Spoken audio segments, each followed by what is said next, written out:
Guys, good evening. स्वागत है आपका एक बार फिर से Kitu and Mikku family blog में। शाम का टाइम हो रहा है, मतलब दिमाग इतना ज़्यादा ख़राब हो रहा है ना। एक तो जब जल्दी हो ना तो और ज़्यादा लेट होता है काम के लिए। दिमाग ना काम नहीं करता है एकदम से सही में। हम सोचते हैं मल्टीपल काम कर लें कई बार। उधर से मिक्कू ने उसने पोटी वगैरह कर दी, उधर से उसके मैं कपड़े वगैरह धो रही हूँ, उसको कपड़े वगैरह पहनाए हैं। यहाँ मेरी गैस फुल रह गई, मुझे पता नहीं चला। और सारा का सारा ये देखो दूध सारा बाहर। अब इसको साफ़ करो। दिमाग में मैंने सोचा था फटाफट मैं मेडिसिन लेकर आई थी। एक दो रोटी अपनी बना लूँगी, थोड़े से चावल मैंने भिगो के रखे हैं क्योंकि सुबह छोले की सब्ज़ी बनाई थी तो छोले चावल हो जाएंगे। तो मैं फटाफट यार इसे क्लियर करूँ मैथ्स को जल्दी से। तो यहाँ पर गाइस मैंने सुबह छोले की सब्ज़ी बनाई थी तो शाम में बना ली थी चावल। मैंने दोपहर में चावल नहीं बनाए थे तो क्योंकि किट्टू को भी रोटी पसंद है, वो चावल पसंद नहीं करता। मिक्कू तो खा लेता है, चावल दे दो रोटी दे दो, पर किट्टू के ना अलग ही नखरे होते हैं। होता है ना कि घर में एक मेंबर ऐसा होता है कि सब चावल खा लेंगे लेकिन उसको रोटी चाहिए, तो किट्टू वो वाला इंसान हो गया है।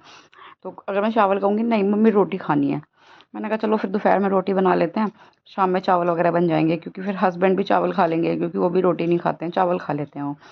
तो यहाँ पे फटाफट से मैंने शाम में चावल छो के, एक तो शाम में इतना सारा काम एक साथ हो जाता है, समझ में ही नहीं आता कैसे कैसे करूँ। जैसे 5 बजे उठे, कूलर भरो, किट्टू को छोड़ के आओ, फिर दूध लेने जाओ, वहाँ से आके बच्चों को कुछ ना कुछ फिर दो, फिर शाम का खाना। वो तो मैं बैठती हूँ, जैसे होता था तो उधर 15-20 मिनट रेस्ट ले लिया। अब तो मैं तुरंत ही किचन में लग जाती हूँ फटाफट से, क्योंकि एक तो मुझे जल्दी फिनिश करना होता है अपना रात का खाना। फिर भी मेरे को 8 साढ़े 8 बज जाते हैं ख़त्म करते करते, 8:30 तो हो ही जाते हैं। मुझे वॉक करनी होती है तो 8:30 से 9:30 तक, मतलब 1 घंटा फिर मेरा हो जाता है। फिर मैं 9:30 से घर पे आती हूँ, आधे घंटे में किचन वगैरह समेट देती हूँ, जो भी सुबह के लिए तैयारी करनी होती है वो करके फिर 10 बजे तक बेड पे जाना ही होता है मेरे को। तो वैसे भी किट्टू के स्कूल खुल गए हैं तो सुबह जल्दी उठना होता है। पहले तो मैं फिर भी उठ जाती थी 6 बजे, 6 साढ़े 6 बजे उठती थी, लेकिन अब तो मेरे को जल्दी उठना पड़ता है। 5 साढ़े 5 बजे मैं उठ जाती हूँ, तो मैं लेकिन 5 बजे ही उठने की कोशिश करती हूँ क्योंकि 5 से 6 एक घंटा मेरे को चाहिए होता है एक्सरसाइज करने के लिए। कम से कम 30 से 40 मिनट मेरे को लगते हैं, फ्रेशन अप होना होता है। फिर मेरी खुद की थोड़ी बहुत डाइट होती है, पानी वगैरह जो मैं पीती हूँ, इस वजह से। तो यहाँ पे मेरे को भी आ गया था, मैंने साथ में अपनी मेडिसिन वगैरह भी ली, मेरी मेडिसिन वगैरह भी ख़त्म हो गई थी। तो नेक्स्ट डे मुझे अस्पताल जाना था, मैं गई भी थी हॉस्पिटल। तो उसकी वीडियो वगैरह जो है मैं कल डालूंगी क्योंकि मैं कल डाल नहीं पाई, मैं कल हॉस्पिटल गई थी। समझ में ही नहीं आता कैसे कैसे टाइम निकालूं खुद के लिए भी, अपने काम के लिए भी, बच्चों के लिए भी, बिल्कुल टाइम बचता ही नहीं है। और वैसे यार अच्छा ही है, जितना बिजी रहो ना उतना सही है। फालतू की चीज़ों में ना आपका दिमाग नहीं जाता।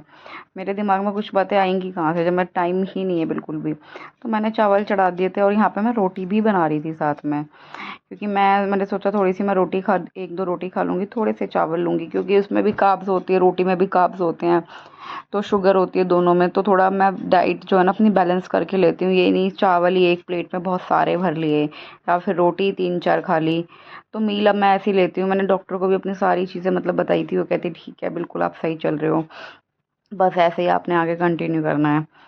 तो यहाँ पे बट फटाफट से मैंने आटा वगैरह गूँथ के भी रख दिया था। मैंने कहते हैं चावल मेरे बनेंगे तो आटा वगैरह गूँथ के रख दूँ। दूसरी साइड शायद मेरे बर्तन पड़े थे वो भी धोने थे। अभी देखो बाहर ना थोड़ा थोड़ा उजाला हो रहा है क्योंकि ये दिन थोड़ा लेट ढलता है, दिन लंबे होते हैं गर्मियों के। तो 7:15 तक, 7:30 तक ही मतलब अंधेरा होता है अब। तो बस देन उसके बाद मैंने अपना खाना वगैरह बनाया, तो वीडियो वगैरह मैं नहीं बना पाई रोटी वगैरह की। ये मेरी थाली थी, दही थी, करेले की सब्जी, छोले, चावल। तो इस तरह से मैं अपनी प्लेट लगाती हूँ। Bye bye guys, have a good day.